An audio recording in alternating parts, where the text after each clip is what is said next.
নমস্কাৰ লখিমপুৰৰ বাতৰি হাতত লৈ ষ্টুডিঅ'ত এয়া মই জুনমণি দত্ত লখিমপুৰ জিলাৰ নাৰায়ণপুৰত আজি ভাষা সাহিত্য সংস্কৃতি বিনিময়ৰ এটি অন্তৰংগ অনুষ্ঠান অনুষ্ঠিত হৈছে অসম সাহিত্য সভাৰ ৰাজ্য ভাষা মাতৃভাষা প্ৰয়োগ উপসমিতিৰ উদ্যোগত দেউৰী সাহিত্য সভা আৰু লখিমপুৰ জিলা সাহিত্য সভাৰ সহযোগত মাধৱদেৱ বিশ্ববিদ্যালয়ত আজি এই অন্তৰংগ অনুষ্ঠানটি সম্পন্ন হয় অসম সাহিত্য সভাৰ সভাপতি ডক্টৰ বসন্ত কুমাৰ গোস্বামীৰ সভাপতিত্বত অনুষ্ঠিত হোৱা অনুষ্ঠানটিত মুখ্য অতিথিৰূপে অংশগ্ৰহণ কৰে দেউৰী সাহিত্য সভাৰ সভাপতি ডক্টৰ হৰানন্দ দেউৰীয়ে ইপিনে অসম সাহিত্য সভাৰ কেন্দ্ৰীয় যুৱ সংসদ উপসমিতিৰ উদ্যোগত যোৱা 25 জুলাইৰ পৰা 30 জুলাইলৈ অনুষ্ঠিত হোৱা প্ৰবন্ধ লিখন শৈলী বিষয়ক অনলাইন কৰ্মশালাখনিৰ সামৰণি অনুষ্ঠানত অসম সাহিত্য সভাৰ সভাপতি ডক্টৰ বসন্ত কুমাৰ গোস্বামী আৰু প্ৰধান সম্পাদক দেৱজিৎ বৰাই অংশগ্ৰহণ কৰে এই কৰ্মশালাত প্ৰশিক্ষক হিচাপে অসমৰ ভাষা সাহিত্য সংস্কৃতিৰ লগত জড়িত 7 গৰাকীকৈ বিশিষ্ট ব্যক্তিয়ে অংশগ্ৰহণ কৰে 6 দিনীয়াকৈ অনুষ্ঠিত হোৱা কৰ্মশালাটিত অসমৰ বিভিন্ন প্ৰান্তৰ শতাধিক নৱপ্ৰজন্মৰ লেখক লেখিকাই অংশগ্ৰহণ কৰাৰ উপৰি অসম সাহিত্য সভাৰ ভালে সংখ্যক অনুৰাগী ব্যক্তিও অংশগ্ৰহণ কৰে যোৱা 30 জুলাইত শিৱসাগৰত অনুষ্ঠিত হোৱা এক গাম্ভীৰ্যপূৰ্ণ অনুষ্ঠানত লখিমপুৰ জিলাৰ লালুকৰ প্ৰণৱ শৰ্মাক তাৰিণী চেতিয়া সোঁৱৰণী অসম নাট্যজ্যোতি বঁটা প্ৰদান কৰা হয় নাটকৰ ক্ষেত্ৰখনত এগৰাকী নাট্যকাৰ আৰু নাট পৰিচালক হিচাপে পৰিচিতি থকা প্ৰণৱ শৰ্মাই 1.5 বছৰৰো অধিক কাল নাট ৰচনা অভিনয় আৰু নাট পৰিচালনাত মনোনিৱেশ কৰি আহিছে চলচ্চিত্ৰ নিৰ্মাণ আৰু তথ্যচিত্ৰ পৰিচালনাৰ সৈতেও জড়িত শ্ৰী শৰ্মাক অলপতে অসমৰ বিভিন্ন প্ৰান্তৰ প্ৰায় 43খন শিশু নাটকেৰে শিৱসাগৰ নাট্য বিদ্যালয়ৰ উদ্যোগত অনুষ্ঠিত হোৱা অসম শিশু নাট সমাৰোহৰ লগত সংগতি ৰাখি আয়োজিত অনুষ্ঠানত এই বঁটা প্ৰদান কৰা হয় অসম চৰকাৰৰ পঞ্চায়ত আৰু গ্ৰামোন্নয়ন বিভাগৰ এক নিৰ্দেশনা যোগে ঢকুৱাখনা উন্নয়ন খণ্ডত সালেহ হেদায়ত হুছেইনক নতুন খণ্ড উন্নয়ন বিষয়া হিচাপে নিযুক্তি দিয়া হৈছে নৱনিযুক্ত বিষয়াগৰাকী ইয়াৰ পূৰ্বে তিনিচুকীয়া জিলাৰ ইটাখুলি উন্নয়ন খণ্ডৰ খণ্ড উন্নয়ন বিষয়া হিচাপে কৰ্মৰত আছিল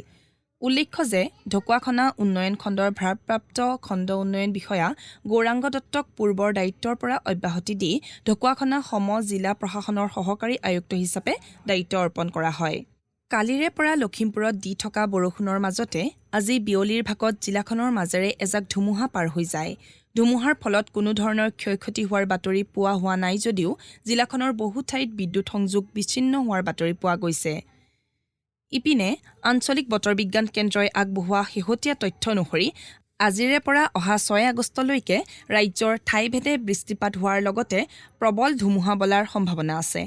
এইকেইটা দিনত অসমৰ চুবুৰীয়া ৰাজ্য অৰুণাচল প্ৰদেশত অধিক বৃষ্টিপাতৰ সম্ভাৱনাৰ কথা ব্যক্ত কৰি অসম ৰাজ্যিক দুৰ্যোগ ব্যৱস্থাপনা প্ৰাধিকৰণে ৰাজ্যক আগতীয়াকৈ সতৰ্কতামূলক ব্যৱস্থা গ্ৰহণৰ বাবে আহ্বান জনাইছে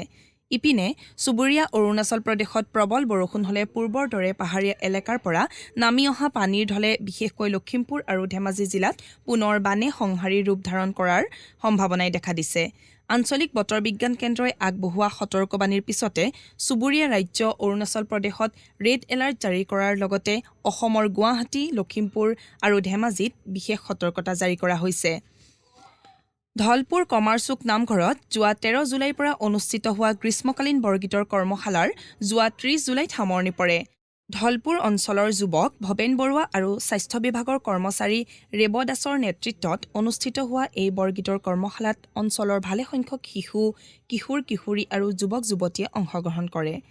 কৰ্মশালাটিত প্ৰশিক্ষক হিচাপে অংশগ্ৰহণ কৰে প্ৰশান্ত বৰা আৰু প্ৰশান্ত বৰুৱাই ইপিনে নাৰায়ণপুৰস্থিত শ্ৰী শ্ৰী মাধৱদেৱ কলাক্ষেত্ৰৰ উদ্যোগত বিহপুৰীয়া বিধানসভা সমষ্টিৰ জনগোষ্ঠীয় অঞ্চলত সত্ৰীয়া সংস্কৃতিৰ প্ৰচাৰ আৰু প্ৰসাৰৰ লক্ষ্যৰে এলানি প্ৰশিক্ষণ কৰ্মশালা অনুষ্ঠিত হৈছে প্ৰথম পৰ্যায়ত মিচিং দেউৰী বড়ো আৰু গোৰ্খা জনগোষ্ঠীৰ শতাধিক প্ৰশিক্ষাৰ্থীয়ে অংশগ্ৰহণ কৰে এই কৰ্মশালাত চাহ জনজাতিসকলৰ প্ৰাপ্য আৰু ন্যায্য প্ৰাপ্তিৰ বাবে সততে মাত মাতি অহা লখিমপুৰ জিলাৰ হাৰমতি চাহ বাগিচাৰ পইঠা লোহাৰৰ পৰহি নিজা বাসগৃহত মৃত্যু হয় মৃত্যুৰ সময়ত তেখেতৰ বয়স আছিল 61 বছৰ ইপিনে জিলাখনৰ ঘিলামৰা অঞ্চলৰ অৱসৰ গ্ৰহণ কৰা শিক্ষয়িত্ৰী বৰ্ষিয়ান মহিলা অনুমাই ফুকনৰ পৰহি নিশা বাৰ্ধক্যজনিত কাৰণত মৃত্যু হয় মৃত্যুৰ সময়ত তেখেতৰ বয়স হৈছিল 85 বছৰ শ্ৰোতাসকলক জনাওঁ যে আমাৰ লখিমপুৰৰ বাতৰি একে নামেৰে থকা ইউটিউব চেনেল আৰু ফেচবুক পেজ ৰেডিঅ' লখিমপুৰৰ জৰিয়তে শুনিব পাৰিব।